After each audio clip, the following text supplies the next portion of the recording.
Alors comme pour chaque mois, on se retrouve aujourd'hui pour le chapitre du mois de mars du livre The Happiness Project ou si vous préférez Opération Bonheur en français. Pour ce mois-ci, les mots d'ordre sont viser plus haut et le travail et les objectifs sont créer un blog, apprécier l'échec, demander de l'aide, travailler intelligemment et apprécier le présent. Le bonheur est un facteur très important pour le travail et le travail est un facteur très important pour le boulot. C'est pour ça qu'il est très important de bien choisir son boulot. Et c'est vrai qu'on n'a pas toujours le choix, mais cela a été prouvé. Les gens heureux sont plus productifs, plus efficaces, prennent de meilleures décisions. Et comme le travail prend une belle tranche de notre vie quotidienne, il vaudrait mieux avoir un boulot qu'on aime. Et comme je vous l'ai dit, quand on n'a pas le choix, quand on fait un boulot qu'on n'aime pas à la base, on peut quand même apprendre à l'aimer, apprendre à s'épanouir dans ce boulot parce que peu importe ce que vous faites, vous apportez forcément de la valeur, sinon vous ne serez pas payé pour. L'autrice visitait en fait son amie qui étudiait l'éducation et elle a vu plein de livres très volumineux un peu partout dans son salon et elle lui a dit « Est-ce que c'est ce qu'on vous fait lire pour votre programme ?» Et son amie lui a répondu que oui, mais de toutes les manières, c'est ce qu'elle lisait pendant son temps libre. Et l'autrice, suite à ça, a eu une petite épiphanie en se disant que pour être heureuse, il fallait qu'elle fasse un travail qui serait ce qu'elle faisait de son temps libre. Et du coup, elle a réfléchi à son travail, elle est avocate. C'est pas un travail qu'elle adore, mais ce n'est pas non plus un travail qu'elle n'aime pas. Mais pendant son temps libre, elle écrivait. Donc elle s'est dit que si elle faisait une carrière dans l'écriture, ce serait l'idéal étant donné que c'est ce qu'elle fait de son temps libre. Et bien entendu, elle a eu un concours de circonstances qui a fait qu'elle a pu se consacrer entièrement à la lecture.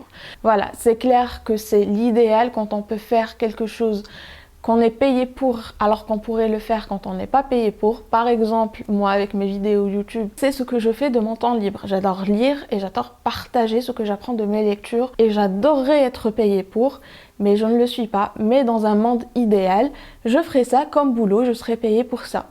Mais pour le moment, j'ai un autre travail que j'aime bien aussi. Ce n'est pas non plus quelque chose que je ferai pendant mon temps libre, mais voilà, je suis payée pour, j'aime bien ça et donc ça me va. Je réussis quand même à m'épanouir, donc je voulais juste vous dire que oui, l'autrice a pu faire ce grand pas dans sa vie en changeant de carrière, mais ce n'est pas quelque chose qu'on peut tous faire, mais on peut quand même s'épanouir dans quelque chose qu'on fait hors du travail et en même temps essayer d'apprécier et de s'épanouir, mais surtout d'avancer dans son travail parce que c'est généralement quand on stagne, quand on n'avance pas dans son boulot, qu'on commence vraiment à le détester.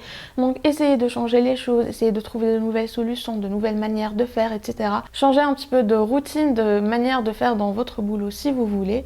Et si vous ne pouvez pas, juste faire votre boulot convenablement, comme il se doit, efficacement. Et après le boulot, vous faites ce que vous voulez, vous vous consacrez à un petit projet qui ne soit rien qu'à vous. Donc comme je vous l'ai dit à chaque fois pour ce livre-là, l'autrice nous raconte son chemin à elle pour nous inspirer, mais bien entendu, vous pouvez changer, ajuster, prendre certaines choses, en laisser d'autres, notamment par exemple pour le premier objectif qui est créer un blog pour elle.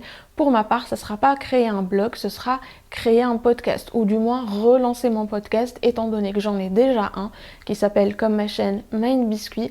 Et d'ailleurs, on avait enregistré avec mon conjoint au début de l'été de l'année dernière un épisode où en fait on répondait à des conseils qui ont été sollicités sur Instagram. C'est-à-dire que j'ai posé la question sur Instagram en vous disant si vous avez des questions sur les relations, posez-les et par la suite je me suis posée avec mon conjoint et on a enregistré un épisode où on répondait à ces questions-là en rapport avec les relations de manière générale. Et pour je ne sais quelle raison, je n'ai jamais fait le montage de cet épisode, je ne l'ai jamais lancé, mais j'y pense depuis quelques mois, j'ai vraiment envie de relancer mon podcast, de faire, parce que c'est vrai que des fois ici sur YouTube, j'ai pas beaucoup le temps de m'exprimer sur certains sujets, il y a certains sujets que je n'ai pas envie d'aborder ici sur YouTube et j'adore écouter des podcasts, donc je suis sûre que j'adorerais en faire également. Donc un de mes objectifs du mois de mars sera de retrouver cet épisode, de faire le montage et de le publier, mais aussi de planifier du contenu pour le podcast et ensuite de commencer à créer du contenu comme je le fais pour YouTube.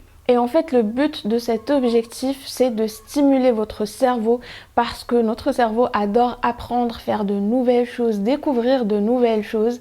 Et donc, pour sortir un petit peu de la monotonie de tous les jours, essayez d'apprendre quelque chose, que ce soit une nouvelle langue, par exemple, sortir, découvrir une nouvelle ville, aller à un nouveau musée, faire une nouvelle activité, apporter de la nouveauté et du challenge à notre vie va nous rendre plus heureux. Ce qui nous amène à l'objectif suivant qui est apprécier l'échec parce que faire de nouvelles choses, découvrir de nouvelles choses vient avec son lot d'échecs. Et c'est important de ne pas laisser ces échecs nous décourager mais plutôt nous orienter. On a toujours quelque chose à apprendre d'un échec, peu importe l'échec que vous traversez.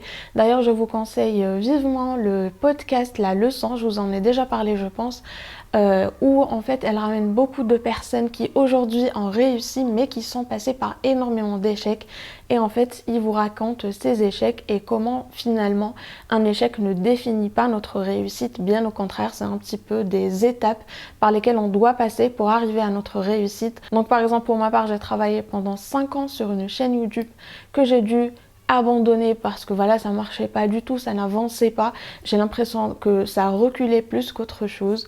J'ai dû tout refaire à zéro, travailler sur une nouvelle chaîne et peut-être qu'un jour j'aurai des centaines de milliers d'abonnés et je réussirai sur YouTube et je vous raconterai comment j'ai échoué avec ma première chaîne sur laquelle j'ai travaillé pendant 5 ans sans aucun résultat. Pour le troisième point qui est demander de l'aide, c'est vrai que beaucoup de personnes ne demandent pas de l'aide parce que pour eux c'est se montrer faible, vulnérable et dire qu'on ne peut pas y arriver seul.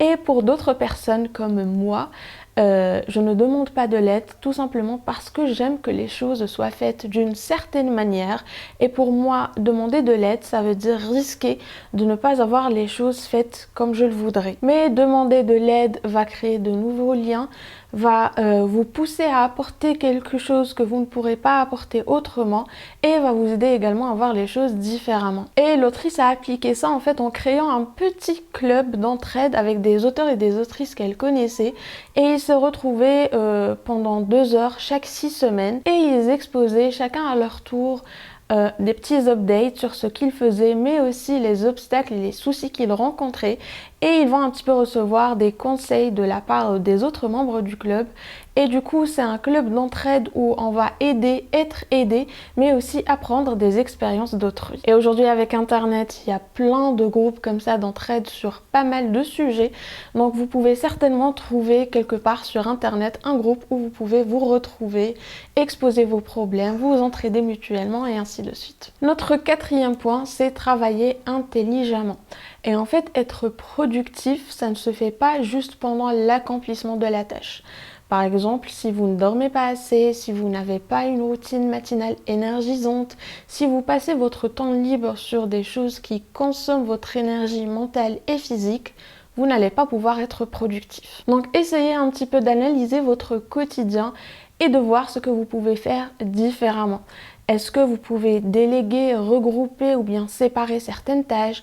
Est-ce que vous devez acquérir de nouvelles connaissances ou compétences afin de travailler plus efficacement? Analysez un petit peu tout ça et notez ce que vous pouvez changer ou faire différemment. Et le dernier point, c'est apprécier le moment présent. Vivre le moment présent, c'est ce qui peut nous apporter le plus de paix et de sérénité. Et pourtant, on est toujours à osciller entre nostalgie ou remords et anticipation et appréhension.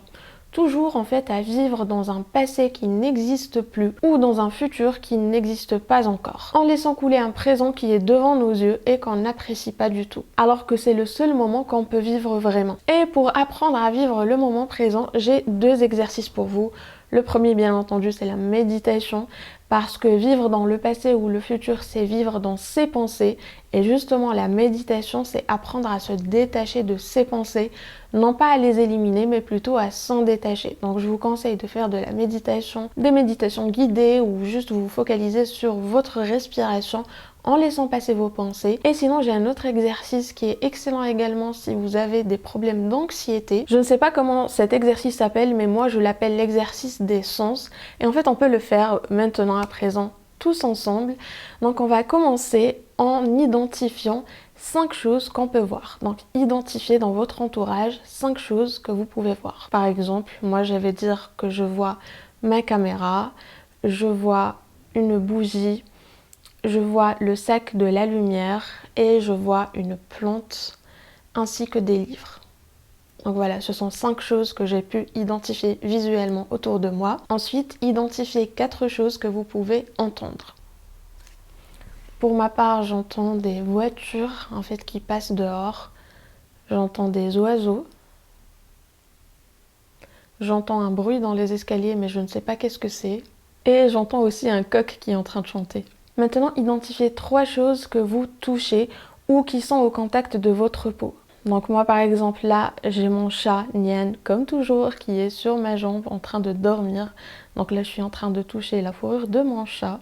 J'ai des chaussettes en laine, donc c'est une sensation un petit peu particulière, donc je ressens très bien le contact de mes chaussettes en laine avec mes pieds. Et je dirais que je suis consciente de mes cheveux en fait qui me touchent un petit peu le visage et le cou. Donc voilà, j'ai 3 choses. Maintenant, identifiez 2 choses que vous pouvez sentir. Pour ma part, je suis en train de diffuser de l'huile de basilic, donc je sens ça déjà. Et je peux aussi sentir l'odeur de mon shampoing sur mes cheveux. Et enfin, identifiez une chose que vous pouvez goûter. Donc pour ma part, juste avant de tourner cette vidéo, je me suis brossé les dents, donc j'ai encore le goût du dentifrice dans la bouche. Donc voilà pour cet exercice, ce sont 5 choses que vous pouvez voir, 4 choses que vous pouvez entendre, 3 choses que vous pouvez toucher, 2 choses que vous pouvez sentir et une chose que vous pouvez goûter. C'est un exercice très simple mais qui vous permet de vous ancrer dans le moment présent, car finalement vivre le moment présent c'est tout simplement être conscient de ce qui nous entoure, être conscient des émotions qu'on ressent et ne pas laisser les pensées à propos du passé ou du futur éclipser notre perspective du présent. Donc voilà pour le résumé du chapitre du mois de mars du livre The Happiness Project qui sera un petit peu axé sur le boulot, sur faire quelque chose qui nous épanouit, qui nous rend heureux. Donc j'espère que ça vous a plu, que ça vous a inspiré à faire quelque chose également de votre côté. Et sinon, on se retrouve la semaine prochaine pour une nouvelle vidéo. Et avant de partir, si vous avez aimé cette vidéo, mettez un j'aime et partagez-la, ça m'aiderait énormément. Et si vous n'êtes pas encore abonné, abonnez-vous pour ne pas manquer mes prochaines vidéos. Et on se retrouve du coup mardi prochain pour une nouvelle vidéo.